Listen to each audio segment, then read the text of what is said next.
So I'm still trying to put a pin on something very specific here, which is the term data. In your description of it, sort of, okay, there's information. I feel like quite often people say like, oh, yeah, information is fundamental, but they don't really understand what that is as an object, and data as uninterpreted version of that thing that I don't know if people understand what it actually is as an object.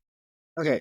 I think I understand what you're saying, like in terms of, at least at some level, all you're saying is existence. Like there's something called existence, and it's a realism, and it's an objective thing. Almost that, but like the stuff of existence is unfortunately like that's what the sort of, it gets very primitive. That's a very primitive notion, the stuff of existence. But part of what I think maybe is an underappreciated thing that I'm trying to emphasize with the notion data is that it's determinate. It's not like, that's partly what I'm trying to illustrate in the lake example, is the world is already a certain way. It doesn't depend on consciousness to be a certain way. It just is that way. Data is just what you call the stuff that is whatever the way the world is, the stuff that the world is made of. Data is just our most general term for that. Yeah. So that's an emphasis on the realism part of it, right? Yes. You're trying to avoid anyone coming in being like, but anything that exists requires a conscious observer or anything like that.